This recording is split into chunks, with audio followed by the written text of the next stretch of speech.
What's happening, all you minties? Uncanny Omar here from Near Mint Condition, and today I get to do an overview of the American Vampire Omnibus Volume 1 and 2. Now, this is the 2022 edition of Volume 1. I'll be comparing it to the original printing. So let's go ahead and get started.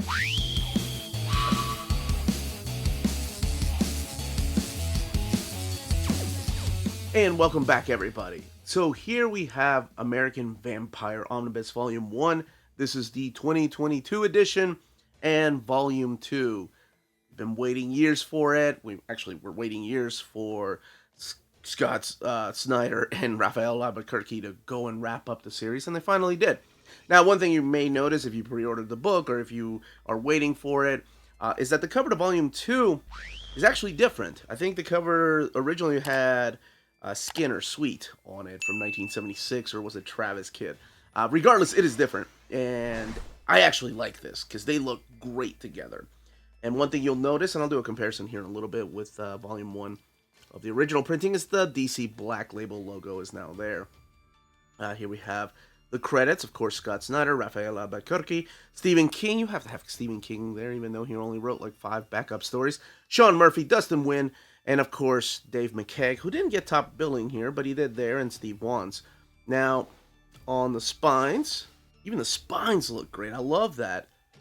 Very nice. You have Pearl, and then you have Skinner here. And I'll talk about the characters in a little while.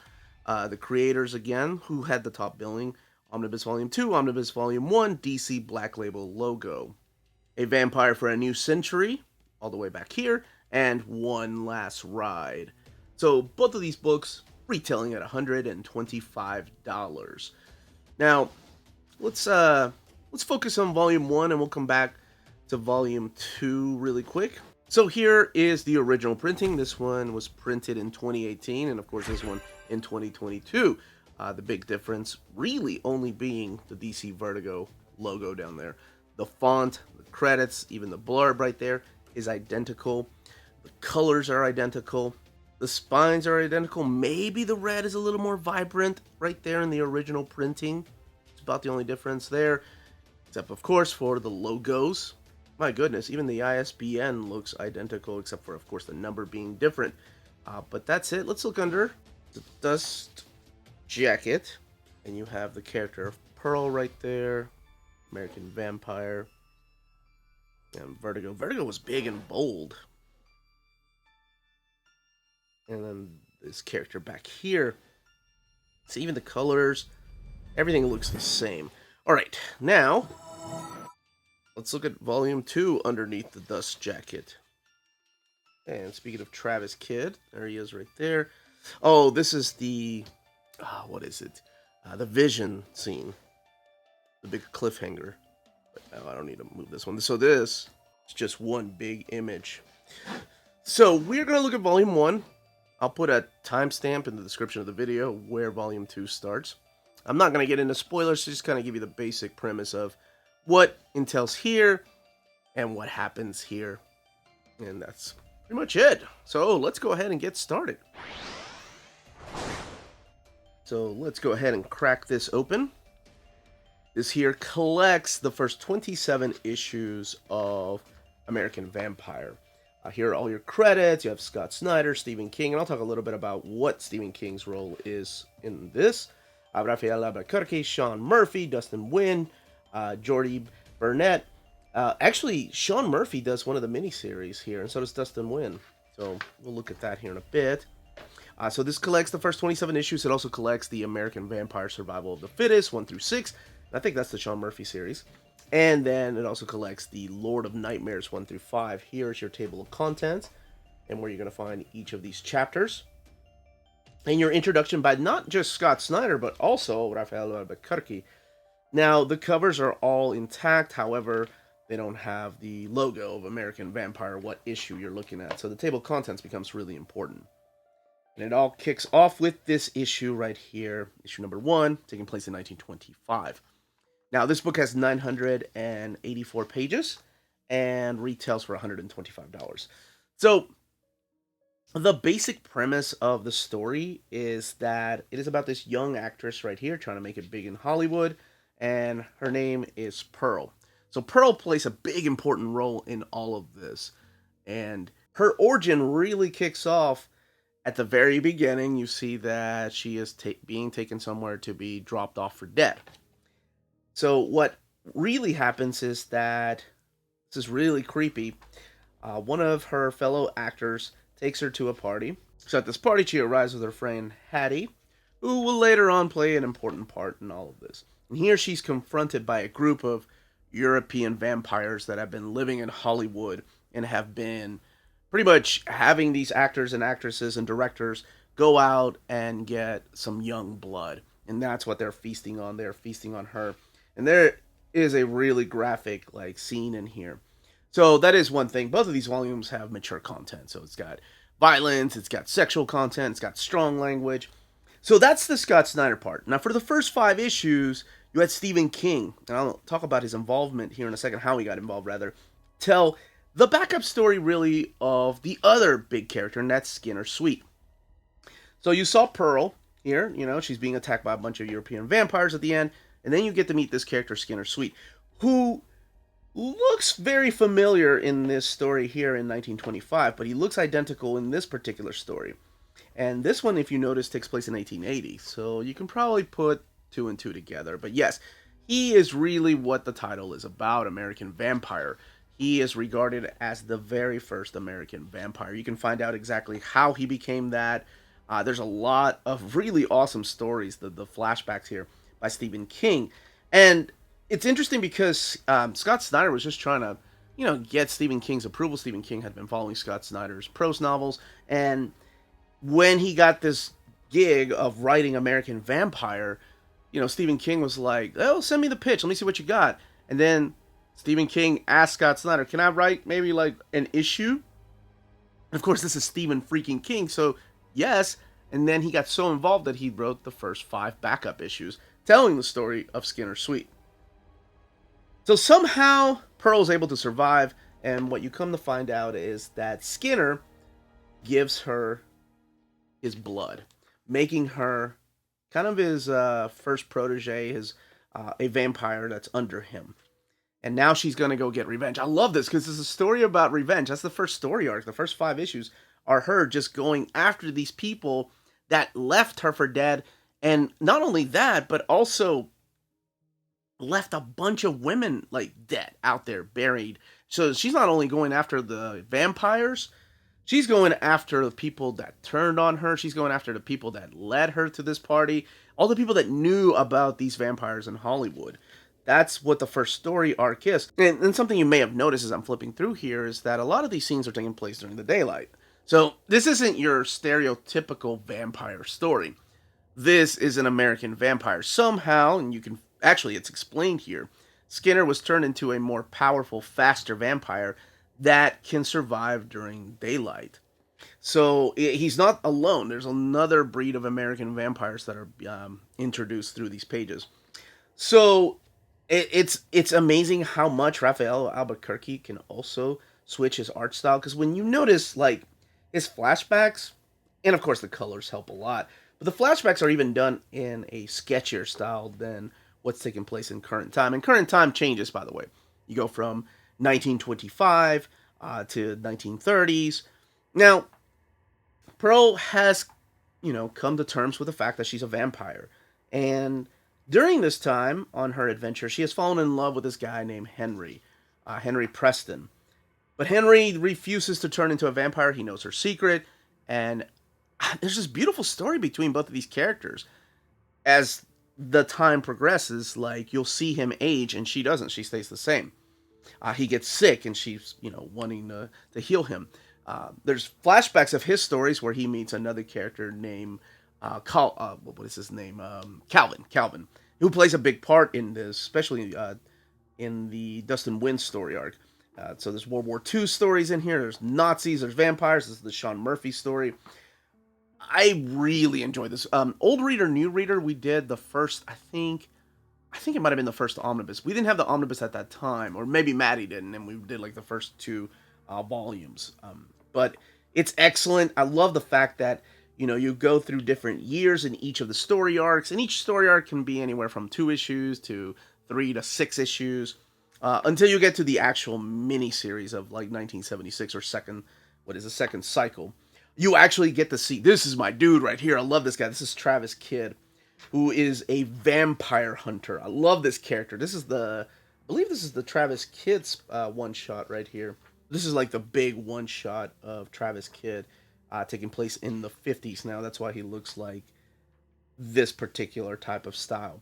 Now, he's a big part of this group of characters known as the Vassals of the Morning Star, which are kind of like S.H.I.E.L.D. They're vampire hunters, though.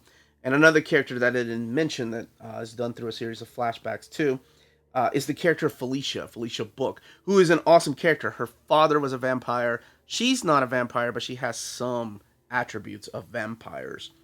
So that's practically the first volume. You go from 1925 to about the 50s. Again, Henry still with Pearl. Pearl tries to turn him a few times. He's aging, she's not. Skinner Sweet, is he bad? Oh, he's a horrible freaking person. But then the more you read, the more you understand why he is the way that he is and why he becomes kind of like your other lead character through here. And there's a bunch of other supporting cast members I didn't even talk about. But let's take a look. This is the Dustin Wins miniseries right here. Let's take a look at the extras. We have an outro here from Scott Snyder, and here are your variants. You have Jim Lee, Andy Kubert, Bernie Wrightson. My gosh, Bernie freaking Wrightson. So this anybody confused right now between Vertigo and Black Label whenever I mention those. Vertigo was a part of DC Comics, but it was geared towards like more adult content, horror content. It's where you saw things like Sandman. It's where you saw things like Preacher, Why the Last Man. So the Vertigo line became kind of its own thing. And then, of course, that went away when Karen left DC because she was kind of the big person behind the Karen Berger, and she went over to Dark Horse Comics. So DC decided to end the line, and probably before she left, this was decided. Here's the script, and then you have some sketches, cover designs.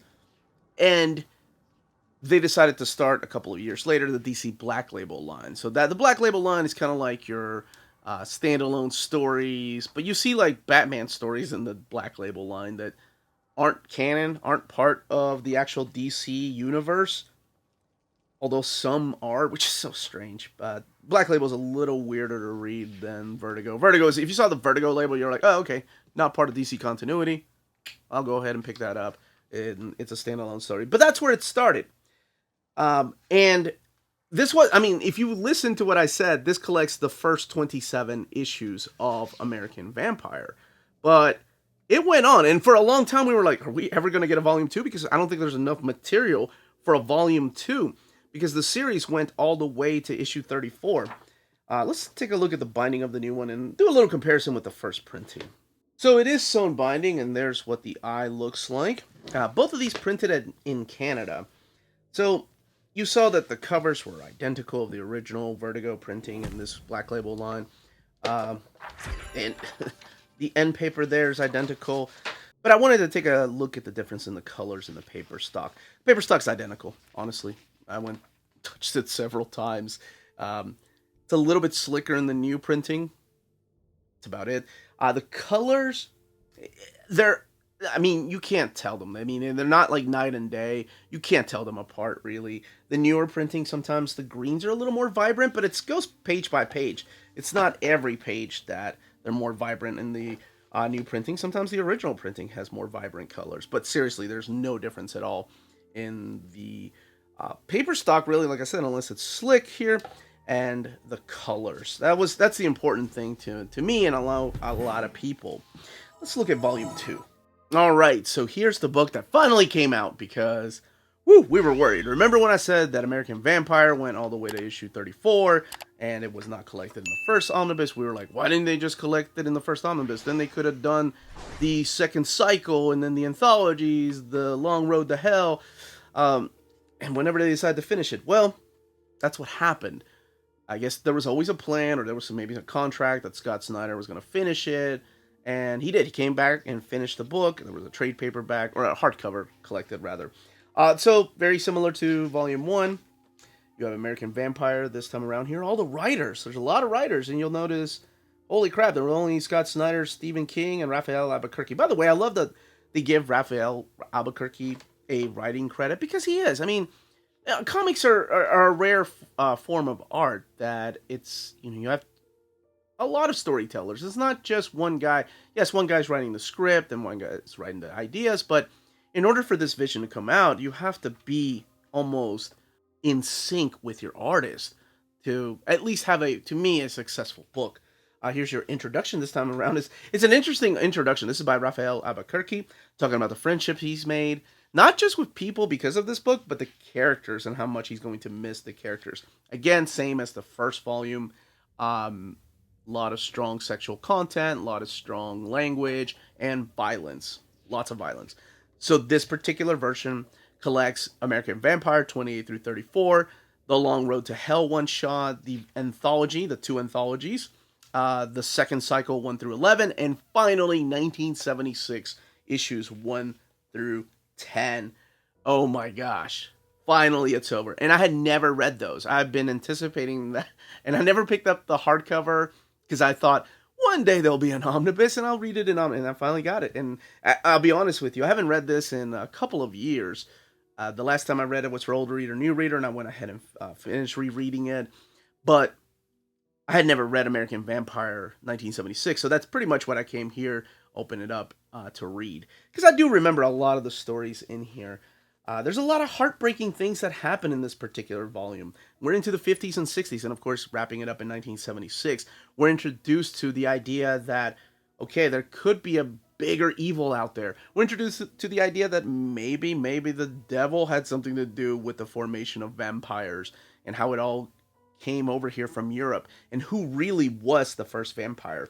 There was a character that was introduced in the pages of the first story arc that was kind of like the character that's narrating the story a little bit. He's a book writer. And in here you get to see him come back and pretty much, tell his side of things and what really happens. A lot of characters that we hadn't seen for a while make a comeback in here. And 1976, well, no, let's not talk about that yet. But we go with a huge flashback here that, talking about like a lot of the Native Americans long before the character of Skinner Sweet or Pearl Jones were around. Now, some of that stuff is done through the anthology. So this book, $125, also has 928 pages. And again, collecting everything you need. This is it. This is the finale. Unless, I guess, they decide to come back one day and tell more stories. But here you'll see a lot of character arcs wrap up. You get to see the true potential of characters like Felicia. Remember, I said Felicia was like the daughter of, what's his name? James Book, who's a detective, and then has some vampire-like qualities to her. And the anthologies are really cool. They vary. We're introduced to this new character, this new sort of villain that really comes to play in the final issue, or in the final story arc, which is the 1976 story arc. We get to see Skinner, and something happens here that Skinner decides to sacrifice something big in him. And you get to see the kind of man that he could be, the potential in somebody. And again, giving us that hope of like, just because you were a crappy person in the past doesn't mean that you can't change and be a better person. I love that message.